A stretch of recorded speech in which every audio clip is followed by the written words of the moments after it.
Thank you very much. And thank you for inviting me here today. It is a real honor to be here with you.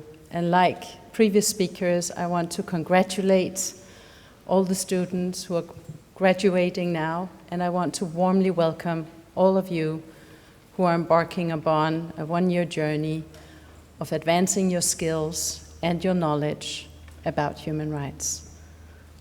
Your choices will make a difference, and they are incredibly important. I also want to thank all of the academics here. Some of you are personal friends. It's been such a joy to be part of this amazing program for so many years, seeing it evolve, develop, and gain, unfortunately maybe, but in importance. Now, Michael, my dear, you kind of made my life a bit easier or a bit more difficult, because some of what I had planned to say, you said in a much more beautiful and much more poetic way than I would be able to. So I won't repeat what you have already said in a much better way than I could ever do. I think what I will do instead is just to leave you with two personal stories that gave me hope, that energized me, and yes, gave what I do and what many of you do and will do in the future profound meaning. I was a young lawyer in the early 90s, and that's actually where I met Manfred. I started my journey on being deployed to investigate atrocity crimes in the former Yugoslavia. I have since been part of teams that have investigated such crimes in various corners of this planet. And it has, of course, been shocking, terrible, deeply disturbing to see what humankind is capable of doing to other humans. But it is exactly in these situations that I have also seen the best of what humans can do. Ordinary people have risen up, become extraordinary, done amazing things to protect their neighbors, to stand up for what is right, and indeed, to just be part of a positive future for their very difficult and disturbed places of habitation. I want to leave you with two personal stories in this regard, and one goes back to the very, very beginning of my own career as a young, somewhat naive, energetic lawyer who was deployed in Chechnya in the first war there. This was a time where we could still go to Chechnya. This was a time where the warring parties had still not really seen the value of those coming in, documenting crimes as something that could in any way and form inhibit their way of continuing these crimes and getting away with them. That changed later on. In any event, at some point, the bombings from Russian bombers got so intensive that we had to evacuate. There was just no way we could stay. So we evacuated as a team to the neighboring Republic of Ingushetia, and we were standing there waiting for bombing to die down and then to go back in. And in the middle of this, suddenly one morning, it was sort of a morning with a lot of fog, so it was also an extraordinary scene what emerged. Two buses came out of Chechnya, crossed the border in sort of mist and dust, and the two buses were full of children. And what had happened was that a woman, her name was Natasha, had in the middle of bombings done what so many people did in the capital of Chechnya, Grozny, had gone into the basement to seek shelter, like her neighbors, like anyone else. And she found in her basement 3 children who were lost, who had either lost their parents, their loved ones, or who had simply lost them in the flight from war. Natasha made it her little mission in life to actually go from basement to basement, because she thought, if there are 3 kids in my basement, there might be more children lost. So she went from basement to basement in the apartment blocks where she was living. And she found many children.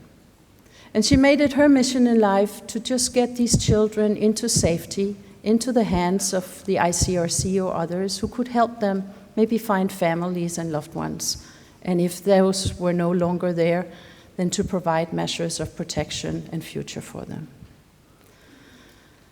She started raising money by knocking on doors of neighbors, and she found enough money to convince 2 bus drivers to buy gasoline and drive her and the children to the Republic of Ingushetia.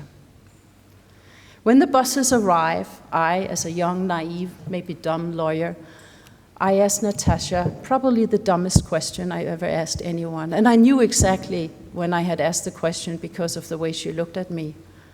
What she did was extraordinary. And I asked her, what on earth made you do this? And she looked at me completely mystified. And she said, it was the right thing to do, no? I was embarrassed. I was humbled, deeply impressed. And I knew exactly, again, it is in these situations where ordinary people just become extraordinary. And they make very difficult choices, because the right choice was not an easy one. Now, I'm telling you this because you will also meet choices in your further careers, and not all of them will be easy. And I ask you to always follow a moral compass and believe also in your instincts. Follow the law, that's a good thing, but you will know what is the right thing to do. And then try your best to live that in real life. The second story goes fast forward to just this year, where I was in Stockholm, joining also the European Center for Constitutional Human Rights in filing the first in Sweden criminal cases, criminal complaints on behalf of Syrian victims of atrocity crimes in Syria. One of the plaintiffs was a former, you could say, colleague of mine, because he worked with Human Rights Watch in Syria. His name is Mansour. And Mansour was, in the very beginning of the war, arrested. He disappeared. We didn't know where he was. We worked frantically to find him and hopefully to achieve his release. But what happened to Mansour in one of the Assad jails was absolutely horrendous. He shared a cell with 81 other people. They were badly tortured. Many of them were very, very young. All of them were males. But they made a pact between them, agreeing that if any one of them would make it out of this hellhole alive, that person would put it upon himself to tell the stories and to do everything that he possibly could to get the others free as well. And what they did was that they prepared a shirt where they wrote the names of all 82 people in the cell, Mansour and his 81 inmates.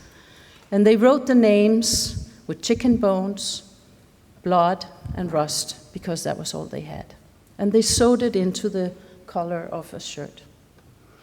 Mansour, and he doesn't know why, was the one who got out. He carried the shirt with the 5 pieces of cloth in it and the 82 names. He handed over in February of this year those 5 pieces of cloth as forensic evidence to the prosecutors in Stockholm. And he told me when he was standing with these 5 pieces of cloths, this is like taking care of and carrying the souls of all of these people. They are all dead. And then Mansour told me something that simply broke my heart. He said, I failed them. And this is, of course, where you have to immediately stand up and say, Mansour, you failed no one. If anyone failed, we failed you and your inmates. But then Mansour, he said, and this is what we hear over and over again, something that is so extraordinary.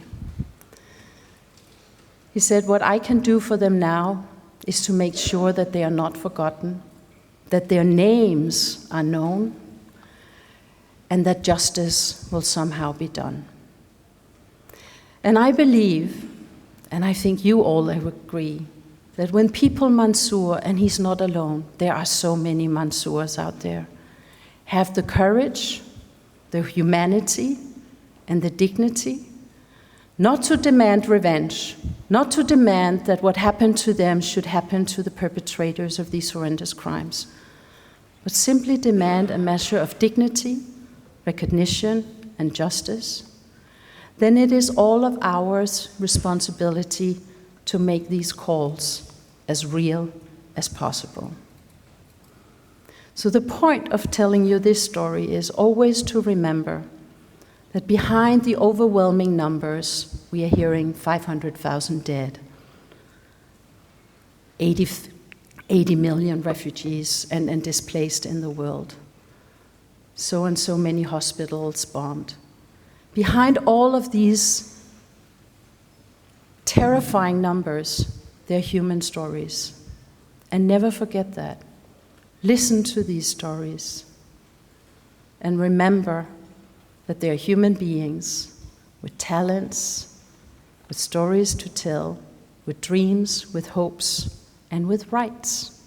And you can do everything in your power to ensure that their rights and their dignity is indeed observed. So I leave you with this. As you move forward, I ask you, be brave, be principled, follow the law, and look outside the box when the obvious remedies for seeking rights for wrongs are somehow not working, to find new ways. That's how we keep developing also the staircase that Michael talked about. Be curious, listen to people, listen to the stories, and never forget, and here I will quote one of the most extraordinary young activists, and she's already been mentioned today, Greta Thunberg, never forget that no one is too small to make a difference. Thank you.